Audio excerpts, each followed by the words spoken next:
الرحیم معزز ناظرین،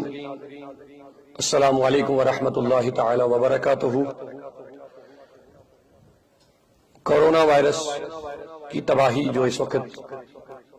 پوری دنیا کے اندر پھیلی ہوئی ہے، اس تباہی سے بچنے کے لیے اور اس وبائی مرض سے بچنے کے لیے ہمارے اوپر بھی کچھ اہم ذمہ داریاں لازم ہوتی ہیں۔ لہذا اس ذمہ داری کا احساس کرتے ہوئے میں آپ حضرات کے سامنے حاضر ہوا ہوں۔ ایک تحریک صوت الاولیاء جموں کشمیر کا بحیثیت ایک ذمہ دار تمامی حضرات جن تک میری آواز جاتی ہے، ان کی خدمت میں میری کچھ چند گزارشات ہیں، کیونکہ وبائی مرض جو اس وقت پوری دنیا میں پھیلا ہوا ہے، یہ بلا لحاظ مذہب و ملت ہر ایک انسان کو شکار کر رہا ہے۔ لہذا ملی اور اجتماعی اور انفرادی کچھ ذمہ داریاں ہمارے اوپر لازم ہوتی ہے، جن کو نبھانا ہم سب پر لازم ہے۔ اور انتظامیہ جو اس وقت بار بار کچھ ہدایات جاری کرتے رہتے ہیں، ان ہدایات پر ہر ممکن طریقے سے ہمیں عمل کرنا ہے۔ بس وہی اس بیماری کا علاج ہے اور اس کے بچاؤ کا ایک ذریعہ ہے۔ اور یہ صرف دنیاوی طور نہیں، بلکہ مجھے پیارے آقا مدنی تاجدار نبی پاک صلی اللہ علیہ وسلم کی ایک حدیث مبارکہ ذہن میں ہے۔ عقبہ بن عامر رضی اللہ تعالی عنہ نے حضور کی بارگاہ میں ایک وقت سوال کیا کہ یا رسول اللہ صلی اللہ علیہ وسلم، نجات کس میں ہے؟ چونکہ حضور کی بات بہت مختصر ہے لیکن جامعہ ہے، اس جواب میں سمندروں کے سمندر بھرے ہوئے رہتے ہیں۔ تو حضور نے ایک جملے میں جواب دیا کہ نجات گھر میں رہنے میں ہے، گھر پر رہنے میں ہی نجات ہے۔ ایڈوائزری بھی ہوتی ہے کہ گھروں میں رکو، اور افسوس یہ بھی ہوتا ہے کہ یہ انسانوں ہی کو ہلاک کرنے والی بیماری ہے، لیکن انسان ہی ان مشوروں پہ عمل پیرا نہیں ہو رہے۔ یہ ہمارے لیے ایک بہت چیلنج ہے ہم سب کے سامنے۔ لہذا مذہبی طور بھی ہم دیکھیں گے تو ہمارے اوپر ذمہ داری ہے، جو احتیاط ہے ان کو فالو کریں، اور متعلقہ اداروں کی طرف سے جو ہدایات ہیں اس بیماری سے بچنے کے لیے ان کو ہمیں فالو کرنا ہے، ان پر ہمیں عمل کرنا ہے۔ سب سے پہلے اس میں مسئلہ ہے نماز جماعت کا، کیونکہ یہ اولین فرض ہے اسلام کا مومنین پر۔ البتہ جماعت کو ہم موقوف مسجدوں سے نہیں کر سکتے ہیں، شعار اسلام جو اذان ہے اس کو ہم بند نہیں کر سکتے ہیں، لیکن اتنا ضرور ہے ہم تعداد میں کمی لا سکتے ہیں، جو جیسا کہ اس وقت علماء کرام نے بھی فتوے جاری کیے ہیں، انہوں نے بھی تاکید اس پر کی ہے کہ جماعت نماز کو موقوف نہیں کرنا ہے۔ البتہ مؤذن جو اذان دیتا ہے وہ بھی رہے، امام جو مسجد کا ہے، آج کل اکثر مسجدوں میں ہی امام ان کا رہنے رہنے کا انتظام ہوتا ہے، اور مسجد کے اگل بغل میں جو پڑوسی کم تعداد میں لوگ ہیں وہ جماعت کو قائم رکھیں، زیادہ بھیڑ بھاڑ نہ کریں۔ یہی ہمارے اوپر آج ذمہ داری ہے۔ دور دراز سے لوگوں کو مسجد میں آنے کی ضرورت نہیں ہے۔ ان جیسے حالات میں ہم گھروں میں بھی نماز ادا کر سکتے ہیں، اور گھروں میں بھی ہم جماعت قائم کر سکتے ہیں، اس میں کوئی حرج نہیں ہے۔ اور خاص کر جو بزرگ لوگ ہیں ان کو مسجدوں میں جانے سے زیادہ پرہیز کرنا چاہے، اور جن لوگوں کو کسی قسم کی بیماری لگی ہوئی ہے، خاص کر چھاتی وغیرہ جو بخار کا مسئلہ ہے، زکام کا زیادہ مسئلہ ہے، گلے کی جو بیماری ہے، گلے میں درد ہو رہا ہے، تو یہ چیزیں جس کے اندر بھی پائی جائیں تو اس کو زیادہ بہتر ہے کہ وہ ماسکز وغیرہ استعمال کریں اور زیادہ گھر میں ہی رکیں۔ اور عوام سے میری گزارش ہے اپنی نقل و حمل کو بالکل بند کریں، موقوف کریں، بغیر کسی شدید ضرورت کے گھر سے نہ نکلیں۔ اور اس حوالے سے انتظامیہ سے بھی میری ایک ریکویسٹ ہے، گزارش ہے کہ لوگوں کی نقل و حمل کو کم کرنے کے لیے یا ٹوٹلی بند کرنے کے لیے، اگر لوگوں کی جو ضروریات زندگی ہیں، چاہے دوائیاں ہیں، چاہے غریب لوگوں یا عام لوگوں کی بھی جو ضروریات زندگی ہے، اگر ان کو ڈور ٹو ڈور پہنچانے کا کوئی انتظام ہو جاتا ہے انتظامیہ کی طرف سے، اور اس سے ایک مدد مل جاتی ہے ہمیں لوگوں کو گھروں میں رکھنے کا، کیونکہ شدید مجبوریاں ہیں، بیمار لوگ ہیں گھروں میں، یا راشن لانا ہے. اور کل بھی میں ایک جگہ دیکھ رہا تھا، کوئی میسیج یہ بھی آئے کہ آپ گھروں میں رہیں گے، لیکن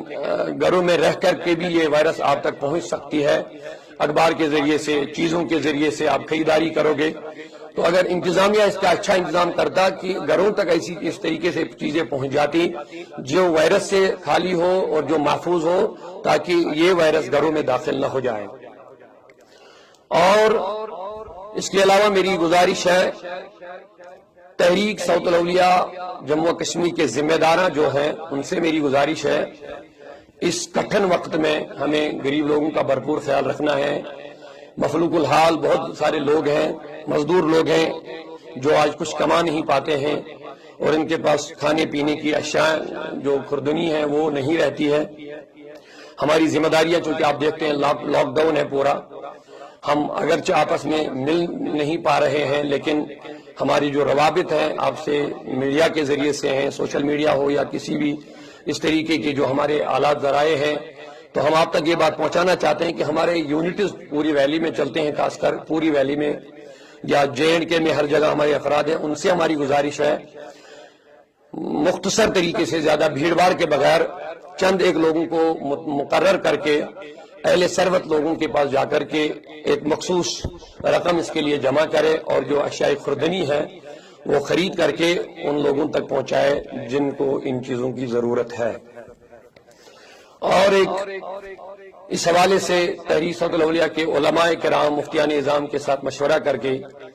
ہم نے اس وقت آپ حضرات کے لیے لازمی ذمہ داری یہ ڈالنی ہے، کیونکہ اس جیسے مہلک مرض سے بچنے کے لیے جہاں ہمیں دوا کی ضرورت ہے، جہاں ہمیں احتیاطی تدابیر کی ضرورت ہے، وہاں ہمیں رجوع اللہ کسی بھی صورت میں نہیں چھوڑنا ہے. جیسے ہم آپ لوگوں کو گزارش کرتے ہیں، آپ سے گزارش کر گھروں میں بیٹھو، تو گھروں میں بیٹھنے کا یہ مطلب نہیں کہ ہم فضولیات میں اپنے اوقات گزاریں. بہتر یہی ہے آپ سجدے کریں، تلاوت کریں، ذکر و اذکار میں رہیں، استغفار میں رہیں، اور جو آپ کا وقت بچ رہا ہے آپ آرام بھی کر سکتے ہیں. آرام کرنے کے دوران اس جیسی بیماریاں شاید آپ کو نہیں بھی لگ سکتی ہے، زیادہ بہتر یہی ہے. تو ایز پر جو ہم نے جو گزارشات پہلے کی تھی، اس کے علاوہ آج یہ ہماری طرف سے گزارش ہے، آئندہ یہ جو شب جمعہ آنے والا ہے، جمعرات، یعنی آج منگل ہے، کل بدھ ہے، تو پرسوں شام جو شب جمعہ شروع ہو رہا ہے، تو اس میں ہم اللہ کے رجوع کریں گے، لیکن ہم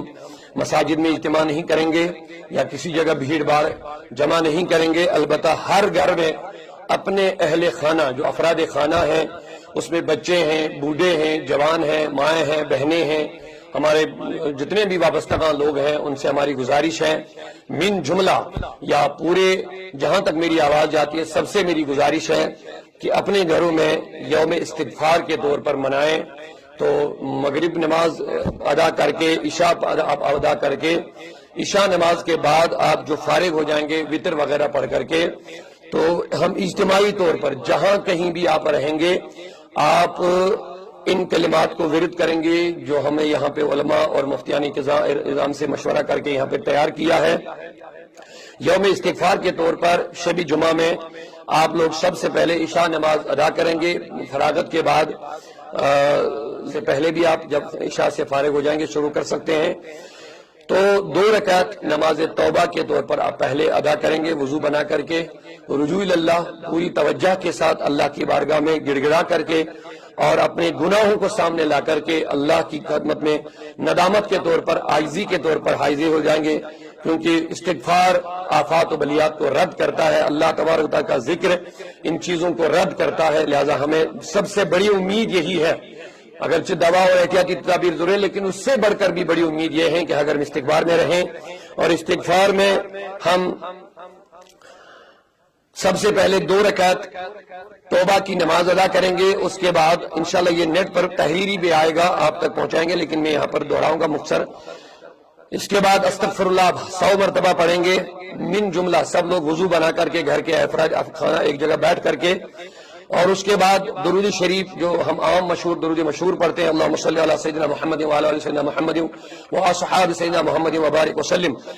اس کو آپ 41 بار پڑھیں گے. الحمد شریف جس کے لیے حضور نے فرمایا ہر بیماری کے لیے شفا ہے، اس کو آپ 41 بار پڑھیں گے۔ الحمد شریف کے بعد قل هو اللہ شریف آپ 41 بار پڑھیں گے،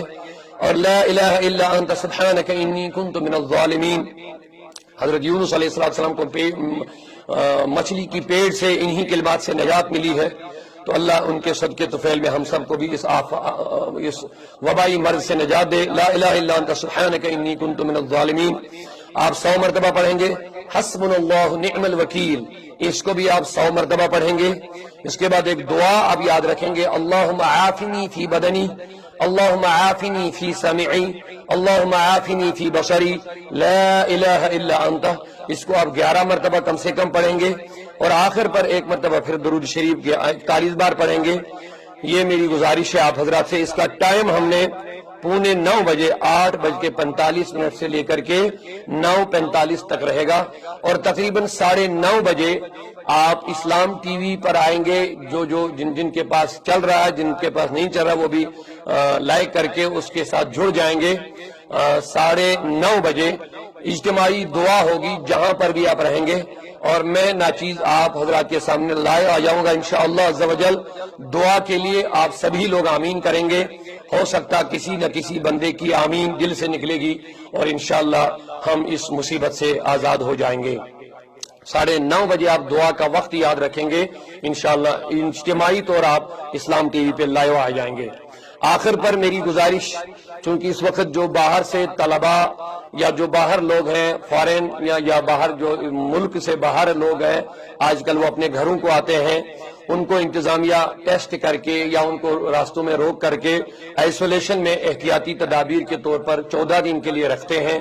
ان میں اللہ بچائے کہ ابھی صرف ایک کیس یہاں پہ پازیٹو آیا، ابھی پازیٹو کسی میں نہیں ہے، لیکن احتیاطی تدابیر کے طور پر ایسا کرنا ضروری ہے، اچھا قدم ہے۔ اور اس میں ہماری شرکت بس اتنی سمجھتے ہیں، باہر سے جو طلباء یا باقی لوگ آتے ہیں، اگر ان کے آئسولیشن کے لیے ضلع انتظامیہ کو مرکز صوت الاولیاء جو اس وقت باغ نوگام اشاجی پورہ میں تحریک صوت الاولیاء کے اہتمام سے چلتا ہے، آج ہمارے طلباء کو یہاں پہ چھٹی چل رہی ہے، یہاں تقریباً 300 طلباء، لیکن آج چھٹیاں چل رہی ہے وائرس کے تناظر میں، تو لہٰذا آج ہمارا ادارہ ابھی خالی ہے۔ تو اگر ضلع انتظامیہ کو آئسولیشن رومز کی ضرورت پڑے گی تو وہ ہم سے رابطہ کر سکتے ہیں۔ ان طلباء یا ان افراد کو جن کو احتیاطی تدابیر کے طور پر آئسولیشن میں رکھنا ہوگا تو وہ رابطہ کر سکتے ہیں، اور ہم ان کے لیے مرکز صوت الاولیاء یا کسی اور جگہ بھی ہماری درسگاہیں ہیں یا باقی مدرسے چل رہے ہیں کئی ضلعوں میں، تو رابطہ کر کے ہم ان کے لیے آئسولیشن کے لیے رومز فراہم کر سکتے ہیں۔ باقی میری یہی گزارش ہے، آپ لوگ ان ہدایات پر جو میں نے آپ حضرات کی خدمت میں گزارشات کی ہیں، جو انتظامیہ احتیاطی تدابیر ہے، ان پر عمل پیرا ہو جائیں گے، اور زیادہ سے زیادہ پاک و صاف رہیں گے۔ صفائی کا حکم ہمیں اسلام نے بہت زیادہ دیا ہے، اس کا بھی زیادہ سے زیادہ اہتمام کریں۔ اللہ تعالیٰ ہم سب کو اس مصیبت سے نکالے، اور پوری انسانیت کو اللہ تعالیٰ اس بری وائرس اور اس وبائی مرض سے محفوظ فرمائے۔ اللہ تعالیٰ ہم سب کی اپنی حفاظت فرمائے۔ اللہم عافینا فی ابداننا، اللہم عافینا فی اسمائنا، اللہم عافینا فی آذاننا، اللہم ادفع عنا البلاء والوباء، اللہم انا نسألک العفو والعافیہ، وصلی اللہ وسلم علی سیدنا محمد وعلی آلہ وصحبہ۔